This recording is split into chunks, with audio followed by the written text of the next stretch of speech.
أعوذ بالله من الشيطان الرجيم. بسم الله الرحمن الرحيم. وقال الذين لا يرجون لقاءنا لولا أنزل علينا الملائكة أو نرى ربنا لقد استكبروا في أنفسهم وعتوا عتوا كبيرا. يوم يرون الملائكة لا بشرى يومئذ للمجرمين ويقولون حجرا محجورا. وقدمنا إلى ما عملوا من عمل فجعلناه هباء منصورا. أصحاب الجنة يومئذ خير مستقرا وأحسن مقيلا. ويوم تشقق السماء بالغمام ونزل الملائكة تنزيلا. الملك يومئذ الحق للرحمن وكان يوما على الكافرين عسيرا. ويوم يعد الظالم على يديه يقول يا ليتني اتخذت مع الرسول سبيلا.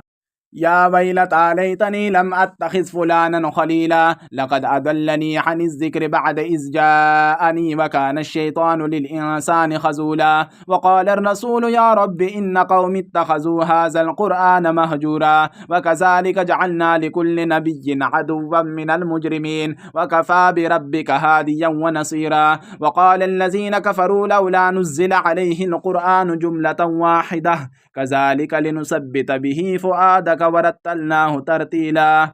ولا يأتونك بمثل إلا جئناك بالحق وأحسن تفسيرا. الذين يحشرون على وجوههم إلى جهنم أولئك شر مكانا وأضل سبيلا. ولقد آتينا موسى الكتاب وجعلنا معه أخاه هارون وزيرا. فقلنا اذهبا إلى القوم الذين كذبوا بآياتنا فدمرناهم تدميرا.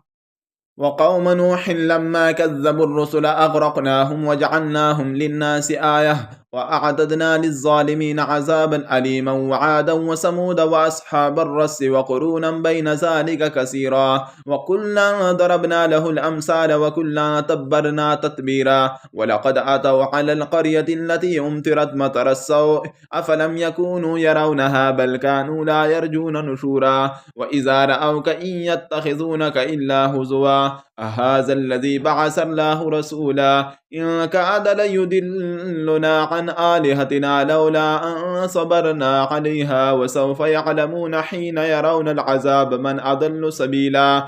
أرأيت من اتخذ إلهه هواه أفأنت تكون عليه وكيلا. أم تحسب أن أكثرهم يسمعون أو يعقلون إنهم إلا كالأنعام بل هم أضل سبيلا. ألم تر إلى ربك كيف مد الظل ولو شاء لجعله ساكنا ثم جعلنا الشمس عليه دليلا ثم قبضناه إلينا قبضا يسيرا. وهو الذي جعل لكم الليل لباسا والنوم سباتا وجعل النهار نشورا. وهو الذي أرسل الرياح بشرا بين يدي رحمته وأنزلنا من السماء ماء طهورا لنحيي به بلدة ميتا ونسقيه مما خلقنا أنعاما وأناسيا كثيرا. ولقد صرفناه بينهم ليذكروا فأبى أكثر الناس إلا كفورا. ولو شئنا لبعثنا في كل قرية نذيرا فلا تطع الكافرين وجاهدهم به جهادا كبيرا. وهو الذي مرج البحرين هذا عذب فرات وهذا ملح أجاج وجعل بينهما برزخا وحجرا محجورا. وهو الذي خلق من الماء بشرا فجعله نسبا وصهرا وكان ربك قديرا. ويعبدون من دون الله ما لا ينفعهم ولا يضرهم وكان الكافر على ربه ظهيرا. وما أرسلناك إلا مبشرا ونذيرا. قل ما أسألكم عليه من أجر إلا من شاء أن يتخذ إلى ربه سبيلا. وتوكل على الحي الذي لا يموت وسبح بحمده وكفى به بذنوب عباده خبيرا. الذي خلق السماوات والأرض وما بينهما في 6 أيام ثم استوى على العرش الرحمن فاسأل به خبيرا. وإذا قيل لهم اسجدوا للرحمن قالوا وما الرحمن أنسجد لما تأمرنا وزادهم نفورا. تبارك الذي جعل في السماء بروجا وجعل فيها سراجا وقمرا منيرا. وهو الذي جعل الليل والنهار خلفة لمن أراد أن يذكر أو أراد شكورا. وعباد الرحمن الذين يمشون على الأرض هونا وإذا خاطبهم الجاهلون قالوا سلاما والذين يبيتون لربهم سجدا وقياما والذين يقولون ربنا اصرف عنا عذاب جهنم إن عذابها كان غراما إنها ساءت مستقرا ومقاما والذين إذا أنفقوا لم يسرفوا ولم يقتروا وكان بين ذلك قواما والذين لا يدعون مع الله إلها آخر ولا يقتلون النفس التي حرم الله إلا بالحق ولا يزنون ومن يفعل ذلك يلقى أثاما يضاعف له العذاب يوم القيامة ويخلد فيه مهانا إلا من تاب وآمن وعمل صالحا فأولئك يبدل الله سيئاتهم حسنات وكان الله غفورا رحيما ومن تاب وعمل صالحا فإنه يتوب إلى الله متابا والذين لا يشهدون الزور وإذا مروا باللغو مروا كراما والذين إذا ذكروا بآيات ربهم لم يخروا عليها سما وعميانا والذين يقولون ربنا هب لنا من أزواجنا وذرياتنا قرة أعين واجعلنا للمتقين إماما أولئك يجزون الغرفة بما صبروا ويلقون فيها تحية وسلاما خالدين فيها حسنت مستقرا ومقاما قل ما يعبأ بكم ربي لولا دعاؤكم فقد كذبتم فسوف يكون لزاما صدق الله العظيم. أعوذ بالله من الشيطان الرجيم. سورة الشعراء مكية. بسم الله الرحمن الرحيم. طاسين ميم. تلك آيات الكتاب المبين لعلك باخع نفسك ألا يكونوا مؤمنين إن نشأ ننزل عليهم من السماء آية فزلت أعناقهم لها خاضعين وما يأتيهم من ذكر من الرحمن محدث إلا كانوا عنه معرضين فقد كذبوا فسيأتيهم أنباء ما كانوا به يستهزئون أولم يروا إلى الأرض كم أنبتنا فيها من كل زوج كريم إن في ذلك لآية وما كان أكثرهم مؤمنين وإن ربك لهو العزيز الرحيم وإذ نادى ربك موسى أن ائت القوم الظالمين قوم فرعون ألا يتقون قال رب إني أخاف أن يكذبون ويضيق صدري ولا ينطلق لساني فأرسل إلى هارون ولهم علي ذنب فأخاف أن يقتلون قال كلا فاذهبا بآياتنا إنا معكم مستمعون فأتيا فرعون فقولا إنا رسول رب العالمين أن أرسل معنا بني إسرائيل قال ألم نربك فينا وليدا ولبست فينا من عمرك سنين وفعلت فعلتك التي فعلت وأنت من الكافرين قال فعلتها إذا وأنا من الضالين ففررت منكم لما خفتكم فوهب لي ربي حكما وجعلني من المرسلين وتلك نعمة تمنها علي أن عبدت بني إسرائيل قال فرعون وما رب العالمين قال رب السماوات والأرض وما بينهما إن كنتم موقنين قال لمن حوله ألا تستمعون قال ربكم ورب آبائكم الأولين قال إن رسولكم الذي أرسل إليكم لمجنون قال رب المشرق والمغرب وما بينهما إن كنتم تعقلون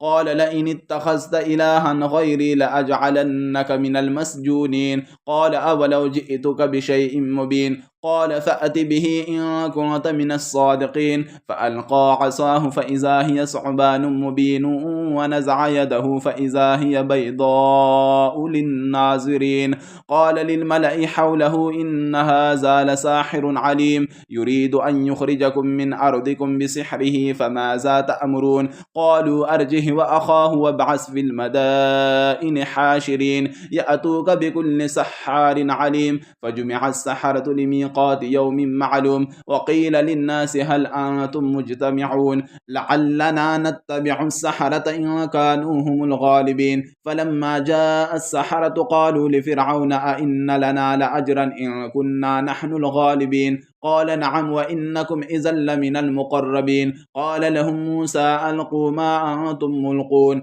فألقوا حبالهم وعصيهم وقالوا بعزة فرعون إنا لنحن الغالبون فألقى موسى عصاه فإذا هي تلقف ما يأفكون فألقي السحرة ساجدين قالوا آمنا برب العالمين رب موسى وهارون قال آمنتم له قبل أن آذن لكم إنه لكبيركم الذي علمكم السحر فلسوف تعلمون لأقطعن أيديكم وأرجلكم من خلاف ولأسلبنكم أجمعين قالوا لا ضير إنا إلى ربنا منقلبون إنا نطمع أن يغفر لنا ربنا خطايانا أن كنا أول المؤمنين وأوحينا إلى موسى أن أسر بعبادي إنكم متبعون فأرسل فرعون في المدائن حاشرين إن هؤلاء لشرذمة قليلون وإنهم لنا لغائزون وإنا لجميع حاذرون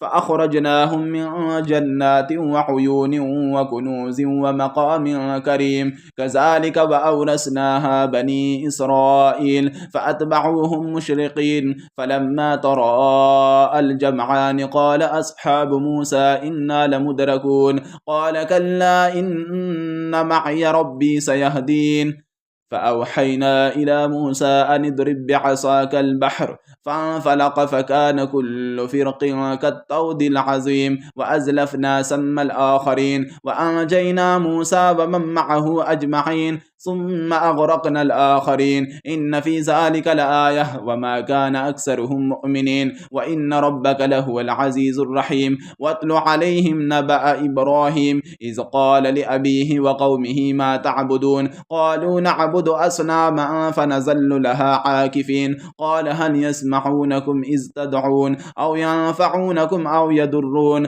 قالوا بل وجدنا آباءنا كذلك يفعلون قال أفرأيتم ما كنتم تعبدون أنتم وآباؤكم الأقدمون فإنهم عدو لي إلا رب العالمين الذي خلقني فهو يهدين والذي هو يطعمني ويسقين وإذا مرضت فهو يشفين والذي يميتني ثم يحيين والذي أطمع أن يغفر لي خطيئتي يوم الدين رب هب لي حكما وألحقني بالصالحين واجعلني لسان صدق في الآخرين واجعلني من ورثة جنة النعيم واغفر لأبي إنه كان من الضالين ولا تخزني يوم يبعثون يوم لا ينفع مال ولا بنون إلا من أتى الله بقلب سليم وأزلفت الجنة للمتقين وبرزت الجحيم للغاوين وقيل لهم أين ما كنتم تعبدون من دون الله هل ينصرونكم أو ينتصرون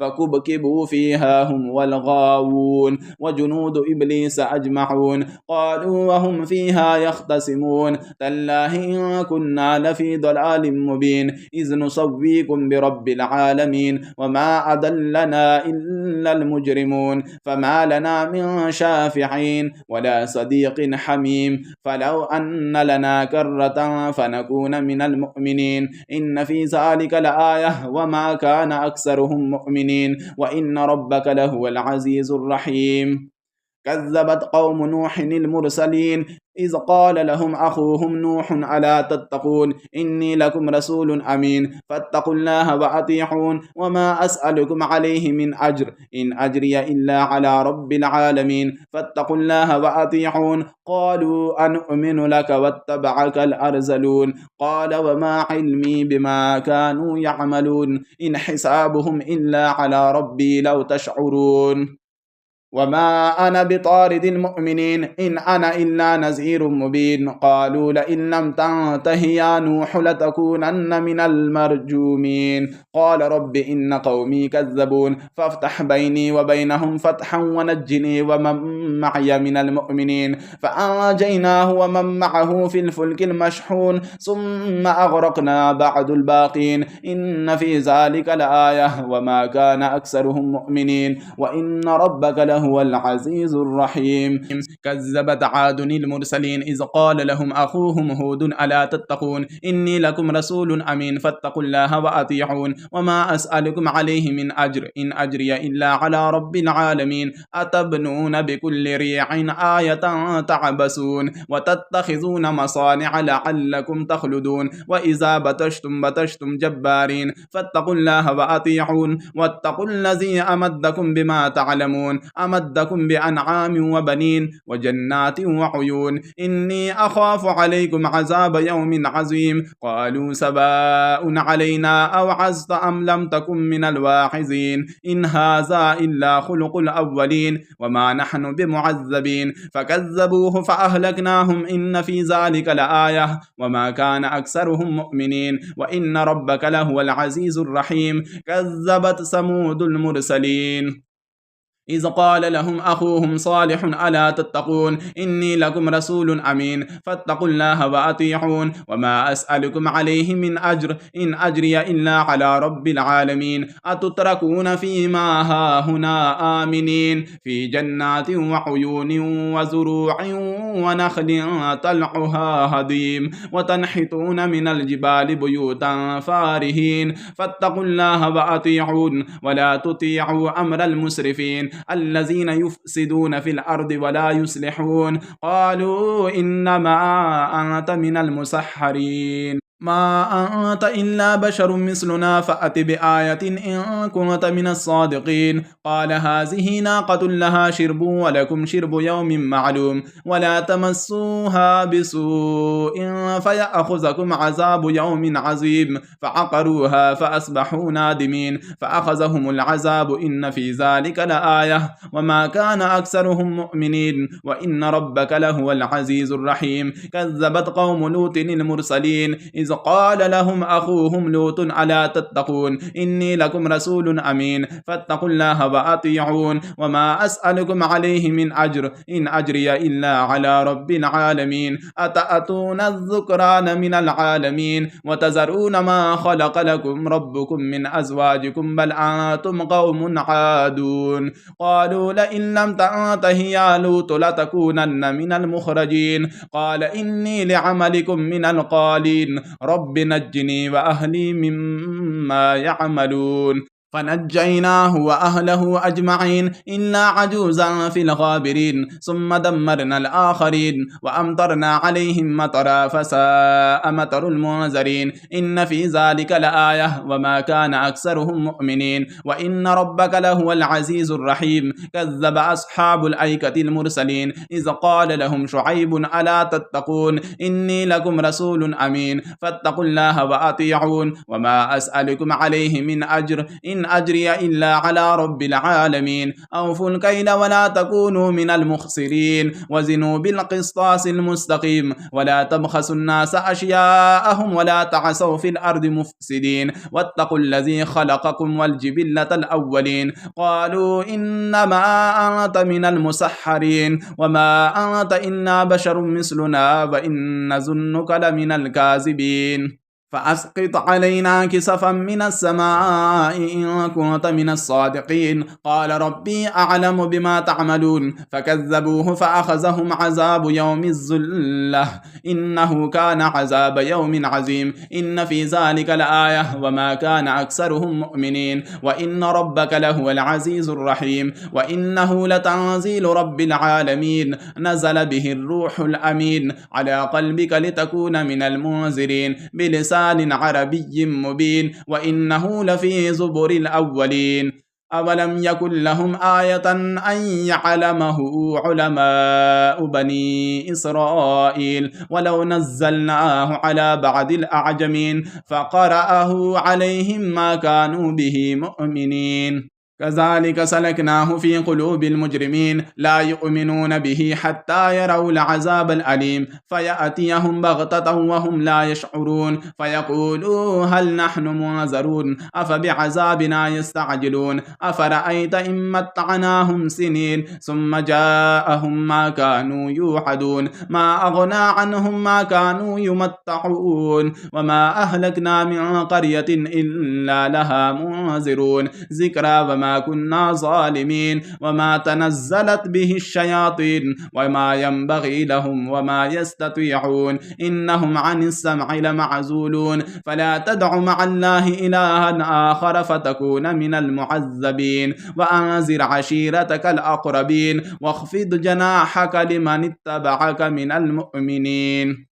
فإن عصوك فقل إني بريء مما تعملون وتوكل على العزيز الرحيم الذي يراك حين تقوم وتقلبك في الساجدين إنه هو السميع العليم هل أنبئك على ما تنزل الشياطين تنزل على كل أفاك أثيم يلقون السمع وأكثرهم كاذبون والشعراء يتبعهم الغاوون ألم تر أنهم في كل واد يهيمون وأنهم يقولون ما لا يفعلون إلا الذين آمنوا وعملوا الصالحات وذكروا الله كثيرا وانتصروا من بعد ما ظلموا وسيعلم الذين ظلموا أي منقلب ينقلبون.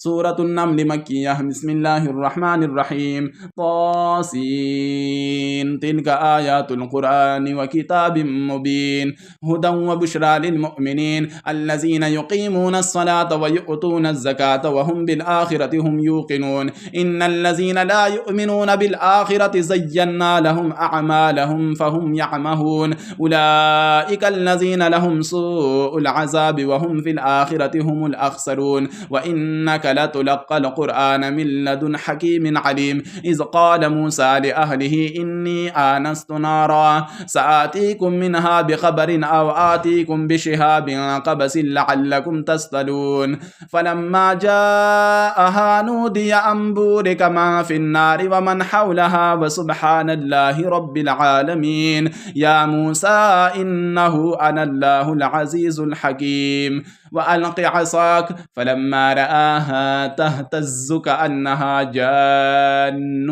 ولا مدبرا ولم يعقب يا موسى لا تخف إني لا يخاف لدي المرسلون إلا من ظلم ثم بدل حسنا بعد سوء فإني غفور رحيم وأدخل يدك في جيبك تخرج بيضاء من غير سوء في 9 آيات إلى فرعون وقومه إنهم كانوا قوما فاسقين فلما جاءتهم آياتنا مبصرة قالوا هذا سحر مبين وجحدوا بها واستيقنتها أنفسهم ظلما وعلوا فانظر كيف كان عاقبة المفسدين ولقد آتينا داود وسليمان علما وقال الحمد لله الذي فضلنا على كثير من عباده المؤمنين وورث سليمان داود وقال يا أيها الناس علمنا منطق الطير وأوتينا من كل شيء إن هذا لهو الفضل المبين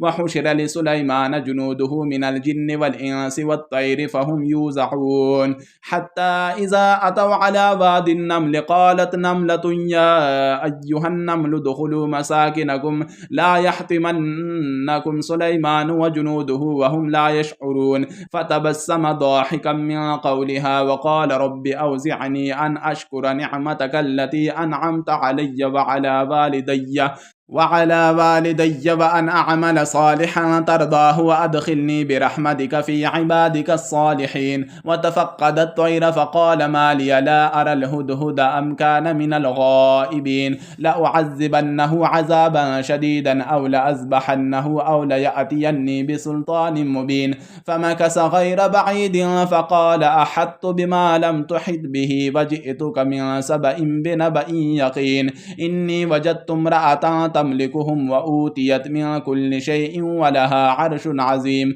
وجدتها وقومها يسجدون للشمس من دون الله وزين لهم الشيطان أعمالهم فصدهم عن السبيل فهم لا يهتدون ألا يسجدوا لله الذي يخرج الخبأ في السماوات والأرض ويعلم ما تخفون وما تعلنون الله لا إله إلا هو رب العرش العظيم قال سننظر أصدقت أم كنت من الكاذبين اذهب بكتابي هذا فألقه إليهم ثم تول عنهم فانظر ماذا يرجعون قالت يا أيها الملأ إني ألقي إلي كتاب كريم إنه من سليمان وإنه بسم الله الرحمن الرحيم الرحيم ألا تعلوا علي وأتوني مسلمين. قالت يا أيها الملأ أفتوني في أمري ما كنت قاطعة أمرا حتى تشهدون.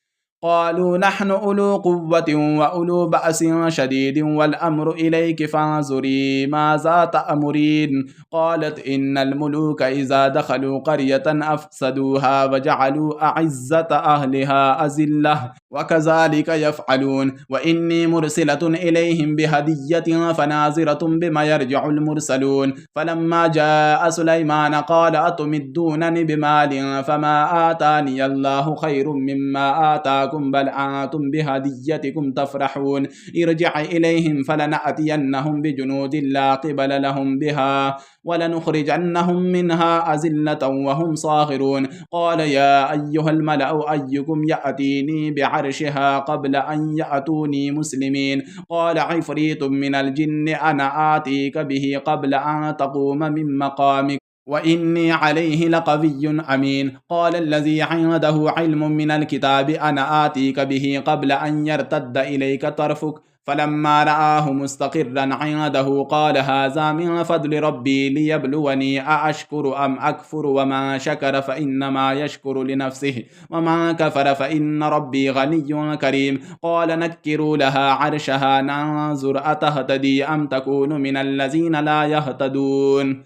فلما جاءت قيل أهكذا عرشك قالت كأنه هو وأوتينا العلم من قبلها وكنا مسلمين. وصدها ما كانت تعبد من دون الله إنها كانت من قوم كافرين. قيل لها ادخل الصرح فلما رأته حسبته لجة وكشفت عن ساقيها قال إنه صرح ممرد من قبارير. قالت رب إني ظلمت نفسي وأسلمت مع سليمان لله رب العالمين.